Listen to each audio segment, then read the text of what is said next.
There's probably 30, 40, 50 different mistakes that people are making consistently.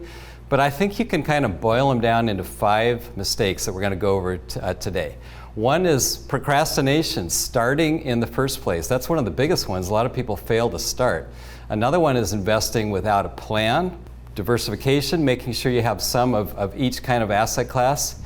You want to make sure that you're not making emotional mistakes. This is probably one of the biggest ones, and this is what Joe just went over, which is you buy and you sell at the wrong times. We want to go over this. And then finally, not controlling fees and taxes. And Joe, I think there's a lot to be said about saving for retirement and what your retirement should look like and what your goals are.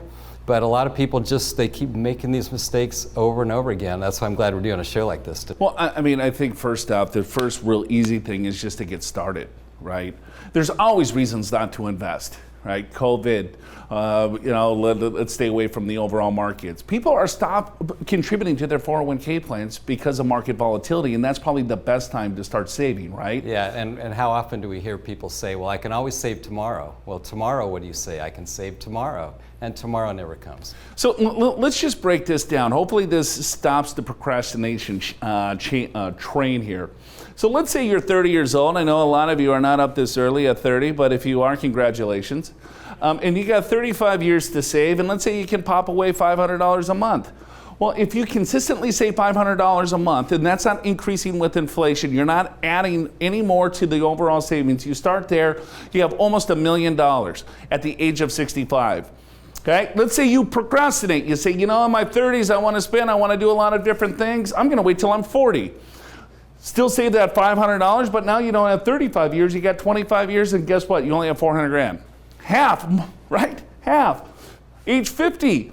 Okay, you got 15 years. This is when people really start bearing down, right? All right, hey, maybe I put the kids finally through school. Now we have a little bit more extra capital. Let's start saving. Well, you got 15 years and you see that $500? You got 158 grand. Not bad, not bad.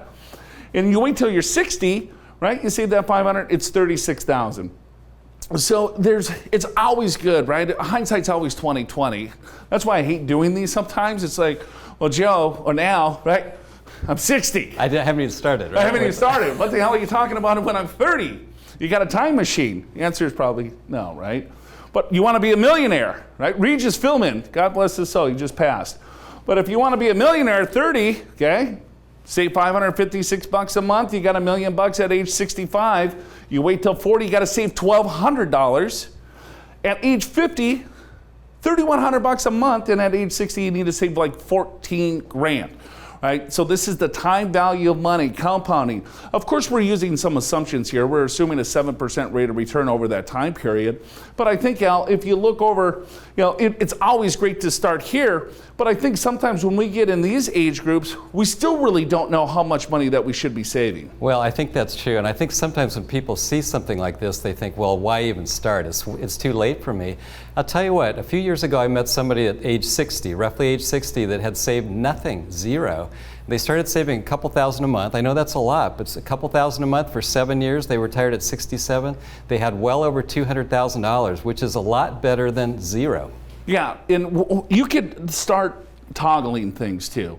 And I think we've done a show on this in the past, is like, well, if I retire at 67 versus 65, right? That's 2 additional years that I can save. I'm pushing out my Social Security to get an increased benefit. Exactly. Right? My retirement might be a little bit shorter because I extended it a couple of years.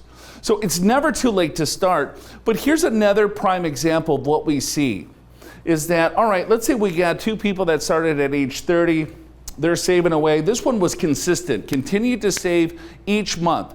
No wavering, paid themselves first, right? We talk about that quite a bit. You're the most important person in the room. Make sure you take care of yourself first. Pay yourself first and then pay everyone else later. That's what this individual's doing. Consistently $500, month after month, year after year, boom, that $900,000. But here's the reality of things. You hit 30, right? And then you're only really gonna save 20 because you're gonna have some gaps, right? You hit 30 and it's like, whoa, I'm married, have a couple kids, they got to go through school, and then maybe I'll come back when I'm 50. It's almost half, right? So that consistent saving is so key to make sure that you're successful. So don't procrastinate, start right now, right? And make sure that you keep it consistent. I mean, the investments that you choose is almost rudimentary because people are trying to find that golden, right, that investment, and so they're waiting to save until they find the holy grail. It's easier said than done. Being consistent is tough because life throws a lot of curveballs, but that's really what you have to do. Hey, we got an investment guide for you. Another treat from Big Al and I. Go to Your Money, Your Wealth. We want you to experience a better investment.